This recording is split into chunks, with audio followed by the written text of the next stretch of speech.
రామాలయంలో పంచముఖ విగ్రహావిష్కరణకు ప్రముఖులను పట్టణంలోని ప్రముఖులను పిలవడం జరిగింది. అందులో భాగస్వామిగా నన్ను కూడా పిలిచినందుకు కమిటీ సభ్యులకు ధన్యవాదాలు తెలియజేస్తున్నాను. ఈ సందర్భంగా అందరికీ ఆరోగ్య ఐశ్వర్యాలు కలగాలని ఆ వినాయక చవితి సందర్భంగా కోరుకుంటూ తెలియజేస్తున్నాను. ప్రతి సంవత్సరం లాగా రామాలయంలో వినాయకుని ఏర్పాటు చేయడము, సూర్యన్న కానీ కమిటీ పెద్దలందరూ కూడా ఆహ్వానం మేరకు ఇక్కడికి ప్రతి సంవత్సరం రావడం జరుగుతుంది. ప్రజలందరికీ కూడా వినాయక చవితి శుభాకాంక్షలు మరోసారి తెలియజేస్తాను. నంద్యాల మరియు పరిసర ప్రాంత ప్రజలకు శ్రీ భగవత్ సేవా సమాజ్ పాలకవర్గం వారి వినాయక చవితి శుభాకాంక్షలు.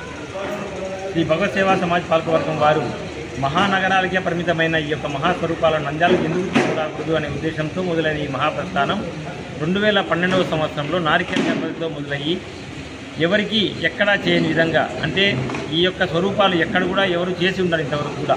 ఇప్పుడు జరిగేది అనుకోండి, ఇప్పుడు జరిగేది అనుకోండి, ప్రతి ఒక్కటి కూడా ఒక కాన్సెప్ట్ చేసుకునేసి వస్తూ ఉన్నాం. ఈ సంవత్సరము 2012 నుంచి ఇప్పటి వరకు, అంటే 2021లో ఒక పాండమిక్ కరోనా సంవత్సరం తప్ప ఈ సంవత్సరం 12వ మహాస్వరూపంగా స్వామివారు వెంకటేశారు. ఈ సంవత్సరం ఒక ముఖ్య ఉద్దేశం శ్రీ పంచముఖ బృహచ్చద మహాగణపతి. బృహచ్చద అనే పదం సంస్కృతంలోది. బృహచ్చద అంటే అక్రూట్.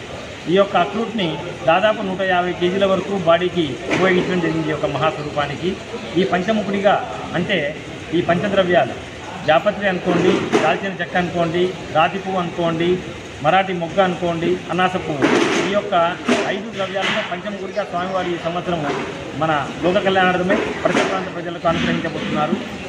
కాబట్టి ఈ యొక్క పంచద్రవ్యాలు అనేది పంచముఖాలు తీసుకునే విషయం కూడా పంచశుభం.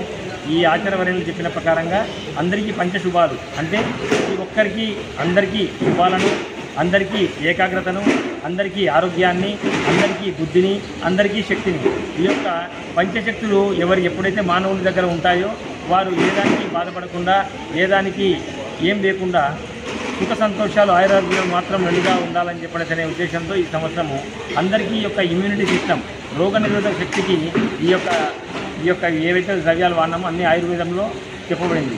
ఎన్నో ఇతిహాసాలు ఉన్నాయి. కాబట్టి ఈ యొక్క పంచద్రవ్యాలతో, సుగంధ ద్రవ్యాలతో ఈ బృహచ్చద గణపతిని ప్రతి ఒక్కరు దర్శించి వారు, వారి కుటుంబ సభ్యులు అష్టైశ్వర్యాలు, ఆయురారోగ్యాలు, సుఖ సంతోషాలు కలగాలని పాలకవర్గం వారికి అభిలాష.